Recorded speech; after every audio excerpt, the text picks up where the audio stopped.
자, 그래서 오늘의 작전 돌입해 보도록 할 텐데요. 어제 이유시도 되게 떠들썩했습니다. LS전선과 대한전선, 그리고 그 뒤에 누가 있었느냐. LS그룹, 그리고 호반그룹이 있었다는 이제 이 뉴스부터 시작을 해서 저 호반그룹이라는 곳을 한번 파악을 해보려고 해요. 호반건설. 실은 우리 지금 LS와 호반그룹만 보고 있지만 기업 분석은 한진칼로 가볼 겁니다. 한진칼 같은 경우에는 호반그룹이 단일 최대 주주다. 여기에 좀 포인트를 맞춰보겠습니다. 자, 일단 먼저 어제 있었던 사건 이슈부터 LS와의 관련성 먼저 파악해 보도록 할게요. LS 장중엔 20% 갔고요. 거의 18%, 19% 급등한 채 마감을 했습니다. 어떤 일이 있었느냐?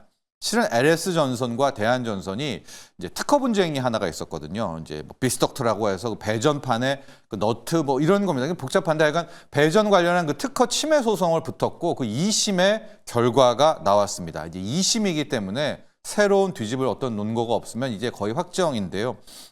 버스덕트란 특허 침해고 근데 여기서부터 가지고 고개가 갸우뚱하죠. 이게 어마어마할 줄 알았는데 배상액은 15억입니다. 이게 큰 돈이지만 이런 기업들에게는 15억 이제 이러실 것 아니겠습니까? 그러니까 여기까지만 해도 이게 뭐 그러려니 하면 넘어갈 텐데 자, 그런데 문제가 이 다음부터 나옵니다.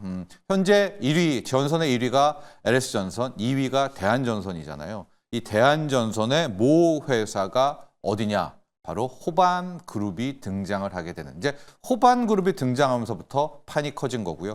호반그룹이 LS의 이 지분을 3% 약간 못 미치게 3% 정도를 확보하고 있다라고 이제 이야기가 나오면서 또 여기에 상법 개정까지 불을 부으면서 이제 그대로 시세가 LS의 시세가 나오게 된 겁니다. 자, 그런데 여기서부터가 좀 더 우리가 파악을 해봐야 되는데 이제 15억 이걸 가지고 호반그룹이 뛰어들어서 LS의 쥐주사 아닙니까? 정통을 지분을 매집해 그렇게 고개가 갸우뚱거리지만 이게 약간 이야기가 훨씬 큽니다. 이게 15억이 다가 아니고요. 앞으로 거의 조 단위 1조 원 이상이 될 소송이 또 하나가 펼쳐지고 있다. 여기서부터 이제 더 많은 이제 돈들이 수급이 몰려들게 된 건데요. 앞서는 그 배전판 관련한 그런 기술이지 않았었습니까? 근데 더 큰 문제가 하나가 들어가 있는데요. 바로 이 호반그룹의 자회사인 대한전선이 LS전선의 해저 케이블의 기술을 탈취했다라는 또 다른 사건이 하나가 있습니다. 이제 아직까지는 의혹인데요. 현재 경찰은 수사에 돌입을 한 상태입니다. 그리고 이게 정말로 대한전선이 LS전선 거를 빼돌렸다. 해저 케이블 기술을 빼돌렸다라고 수사가 결론이 나면 이 형사 개판 결과를 가지고 민사소송 들어가겠죠. 근데 이때 아마 파악되는 액수가 뭐 1조는 넘을 것이다라는 게 지금 시장 반응입니다. 해저용 혹은 장거리용 이 해저 케이블인데 이 해저용 HVDC 케이블을 만들 수 있는 회사는 전 세계에서 6곳밖에 안 되고 바로 이 LS전선의 이 기술을 빼돌렸다라는 이거는 이제 수사 결과에 따라 나옵니다. 그러니까 어제 나왔던 거는 실은 완전 차원이 다르죠. 15억짜리 15억에 대한 배상과 다르게 이 해저 케이블 탈취 이거가 만약에 결과가 나오면 이때는 조 단위가 왔다 갔다 할 수 있는 바로 그런 부분이어서 대한전선 그리고 대한전선의 모회사 호반그룹은 신경 쓸 수밖에 없는데 자, 근데 여기서 호반그룹이 왜 LS의 3%를 사들였나? 이게 지금 잘 설명이 안 됩니다. 이제 3%를 갖게 되면 가질 수 있는 게 뭐 주총 소집할 수 있고요. 주주 제한권 있고요. 장부 열람권 할 수 있고 뭐 이사 해임권 정도가 있는데 이것 때문인가? 아니면 이제 바꿔서 생각하면 호반그룹이 아예 LS그룹의 정통 LS를 뚫고 들어가서 지분 경쟁에서 경영권을 뺏어 오려는가? 근데 이것도 좀 말이 안 되는 게요. LS의 지분 구조를 좀 보면 이제 구씨 일가 그 큰 오너 일가가 조금 갖고는 있지만은 한 43명이 32% 정도를 갖고 있고요.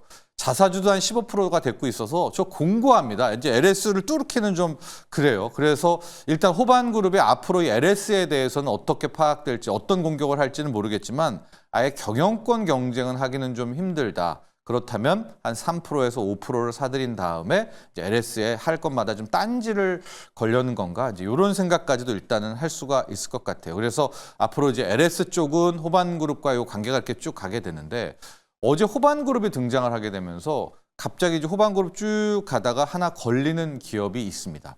한진칼인데요. 바로 한진그룹이 대한항공의 전체 이 항공그룹을 갖고 있는 한진의 지주사가 한진칼입니다.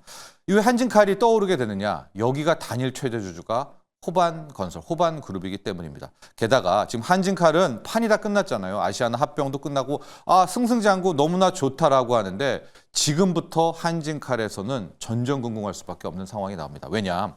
여기는 뭐 아시는 분은 알겠지만 한산업은행이 백기사로 들어와가지고 이제 조원태 회장 손들면서 이제 판이 끝났던 그런 경력 아닙니까? 과거 2020년에 정말 떠들썩했죠. 강성구 펀드가 이제 이 오너 일가 쪽에 조현아 씨가 빠져나오면서 반도건설과 편먹고 조원태 회장과 아주 판이 한번 세게 붙었었습니다. 그때 주가가 대폭등을 했었는데 뭐 4배, 5배.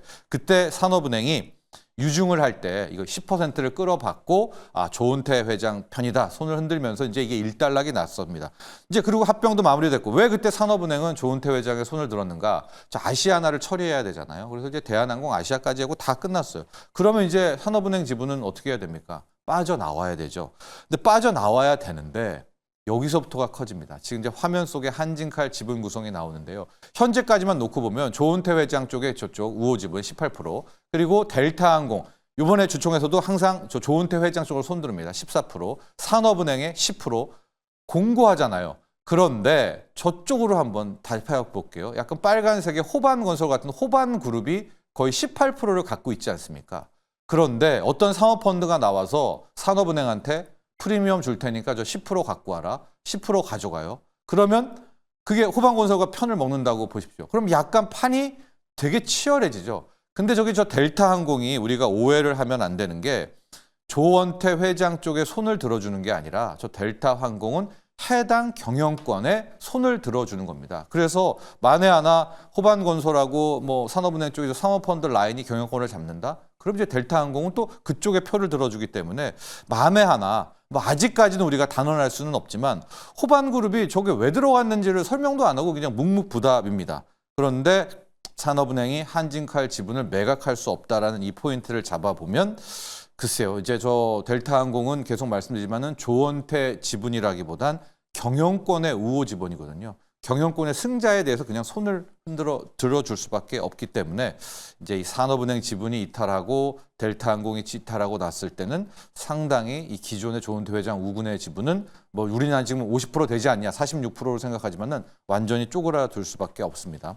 그래서 결과적으로 이제 앞서 우리가 LS와 호반그룹에 대한 이야기를 했지만 실제적으로 총공세를 펼치게 될 가능성이 높은 것은 이 한진칼이고 뭐 모르겠습니다. 앞으로 행동주의 펀드와 연합을 할지 호반그룹이 그냥 둘지 이건 아무도 모르고 하지만 또 상법 개정도 일단 국회를 통과하지 않았었습니까? 그렇다면 또 지주사에 대한 부분들이 함께 존재를 해서 이 한진칼 쪽도 호반그룹과 함께 늘 체크해야 될 기업이다.